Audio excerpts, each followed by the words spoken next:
So yun na mga Josero, papasukin natin ngayon ng SYM Astra Prime Mobility para malaman natin kung ano ba ang mga motorsiklong available dyan sa loob. Actually, dito lang po yan sa 10th Avenue, Caloocan. Katapat lang po siya ng Yellow Star. So ito po yung Cycle City Building. Yung Yellow Star po, hello kuya, yung Yellow Star po nandun po sa dulo na lagi po namin pinababalagan nila Ma'am Shobe. So ngayon po, papasukin po natin itong SYM 10th Avenue, Caloocan. Canvassing na tayo mga Chesero. Hello mga Chesero, mga boss, mga paps. Welcome back to Archie's Alonso Motovlog. Yes, at kung di ka pa nakasubscribe, subscribe na. Don't forget to hit like, share, comment, and hit that notification icon sa channel nag-start ng pagka-canvas sa mga motorcycle units, parts, and accessories. At yes, mga Chesero, tama po si Wally dyan dahil 132,000 subscribers sa po tayo at tumataas pa po ng dahil po sa inyo mga Chesero. Maraming salamat po dahil alam niyo naman, ang Archie's Alonso Motovlog po ang pinaka-OG pagdating po sa motorcycle canvassing, review, parts and accessories at kahit ano pa basta motorcycle yan. OG na OG yan sa Archie's Alonso Motovlog. Kaya naman, halika na mga Chesero, samahan niyo na ako. Isa-isa na natin to. Alamin na natin kung magkakano. In 5, 4, 3, 2, 1.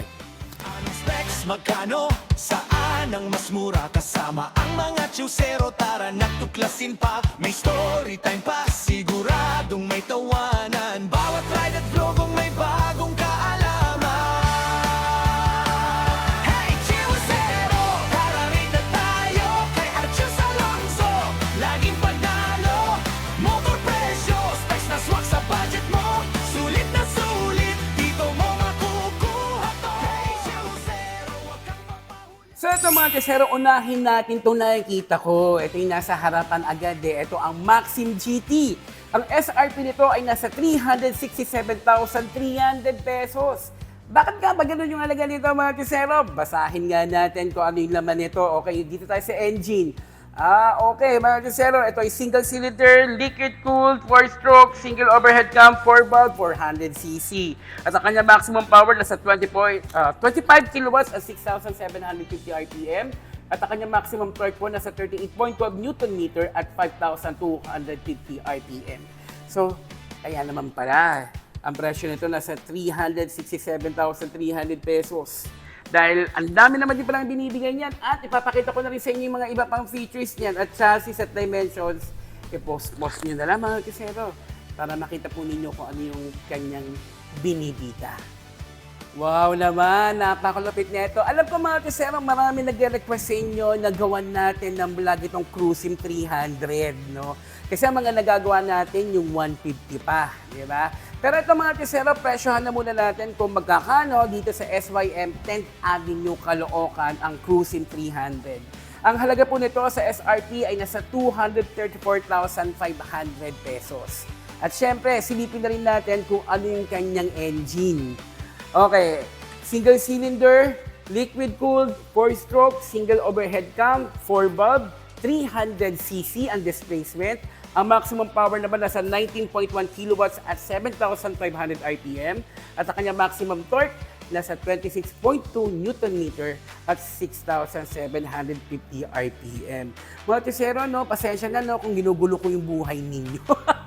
Kasi kung ako, may budget ako at ito yung mga gusto kong mga motorsiklo, talaga maguguluhan talaga ako kung ano yung gugustuhin ko, kung ano yung bibilihin ko. Pero syempre kung ano yung mga napupusuan nyo at kung ano yung nababagay sa inyo, eh yun ang sundin ninyo, di ba? So yan mga Chesero, nasabi ko na yung Maxim GT at yung Cruisim 300. So alamin naman natin kung ano itong nasa gitna ng SYM dito sa showroom. Ito ang SYM TTLBT. O, diba? Sabi ko nga din, nakausap ko si Sir Joshua dito sa SYM. Sabi ko medyo may kahabig to sa ibang mga brand. Diba? Ang laki-laki niya. Sobrang laki niya. Napakaganda niya mga Chesero. Sobrang ganda niya. Ngayon, sa sobrang ganda niya mga Chesero, presyohan natin yan. Okay. Sa SRP po, nagkakahalaga ang TTLBT ng 628,000 pesos. So, yun po yung pinaka-cash niya mga Chesero. 628,000 pesos. I-walk through ko kayo kung gaano kaganda yan. Alam niyo mga Chesero, samihan niyo lang ako, kung anong gusto ninyong isolo natin vlog dyan at gagawin natin informative at sisiguraduhin kong naiintindihan natin ang lahat-lahat ng ibinibida ng mga motorsiklo ng SYM. Okay.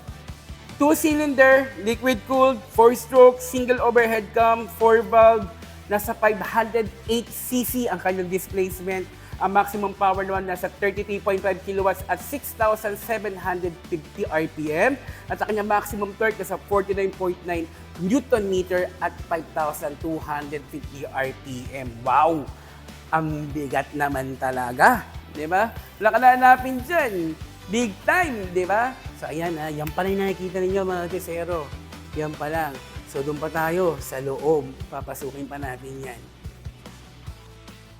So ngayon naman mga kisero, dumako naman tayo dito sa puti na motorsiklo na to. Ito ang Joyride 16. Napakaganda, napaka-aggressive mga kisero. Very masculine ang kanyang itsura. No? Kaya nga sabi ko sa inyo, pag nandito ka sa SYM, nako, mahihirapan ka kung anong unit talaga ang bibilhin mo. Napakaganda ng headlamp, projector headlamp. Dito pala makikita mo na talaga na very premium tong motorsiklo na to Ngayon mga kisero, presyohan natin si Joyride 16. Ang SRP nito nasa 213,700 pesos. Diba? Ganyan ang kanyang engine po, nasa single cylinder, liquid-cooled, 4-stroke, single overhead cam, 4-valve at 300cc ang kanyang displacement. Ang maximum power naman nasa 19.0 kilowatts at 8,000 RPM. At ang kanyang maximum torque naman nasa 26.0 Newton meter at 6,000 RPM. So napapansin ko, no, puro 4-valve yung mga pinag-uusapan natin dito. No? Napakaganda. So ibig sabihin mga kisero, kung mga big bikes o mga higher cc ang mga hinahanap ninyo, dito lang yan sa SYM sa may 10th Avenue, Caloocan. Sa may tapat po ito ng Cycle City, doon kung saan kami nagbablog ni Ma'am Shobe, doon ng Yellow Star. So, as in, tapat lang po talaga sila. So, i-walkthrough ko lang po kayo mga tisero, tingnan natin yung likuran. O, di ba, ang lapad? Sa sobrang lapad ang taillight niyan, ewan ko na lang kung hindi ka pa makita. At sa sobrang laki din niya, ewan ko lang kung hindi ka rin niya makita. Wow! Di ba? Napakaganda. And naalala ko kasi, napag-usapan namin ito ni Sir Joshua, itong kanyang under seat compartment, napakalaki. Kaya siguro mga 2 helmet nito. Sobrang laki niyan. And of course, pwede nyo rin ilagay yung mga gamit niyo. At ito yung kanyang fuel. Galing, galing, galing, galing, galing. Sabi ka na, dako naman tayo sa iba pa. So ito mga kisero, another 300cc na naman tayo. Ito ang SYM ADX. O, di ba? Kung ayaw mo ng Joyride, pwedeng ADX. Di ba? May kanya-kanya namang kategorya yan no? Kung ano yung gusto mo talaga. But anyways, presyohan natin yung ADX 300. Ito po sa SRP nagkakahalaga ng 260,400 pesos. So tingin ko naman yung 260,400 pesos, talagang meron talagang sinasabi kung bakit ito yung presyo niya. Napakaganda mga tisero. Lalo na pag pumunta po kayo dito ng actual, makita nyo to, napakaganda. Gustong-gusto ko siya. Promise. Gustong-gusto ko siya. Pero yung pera ba? Gusto rin ba ako?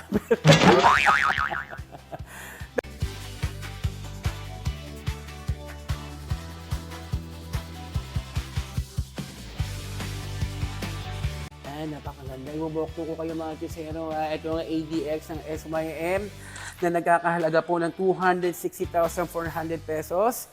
At ang kanyang engine po ay nasa single cylinder, liquid-cooled, 4-stroke, single overhead cam, 4-valve. At ang kanyang CC po nasa 278.3cc. Ang maximum power naman po nasa 19.0 kilowatts at 8,000 RPM. At ang kanyang maximum torque nasa 26 Newton meter at 6,000 RPM. Ayan.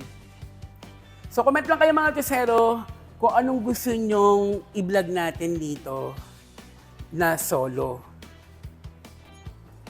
Aayusin natin ang lahat ng yan para maintindihan natin kung ano talaga ang laman ng mga motorsiklo na yan. So yung mga kisero, another 300 na naman tayo dito. Ito po ang Joy Max Z300. No? Nakakatuwa yung pangalan niya, no? Joy Max. Parang manok ng Jollibee tsaka manok ng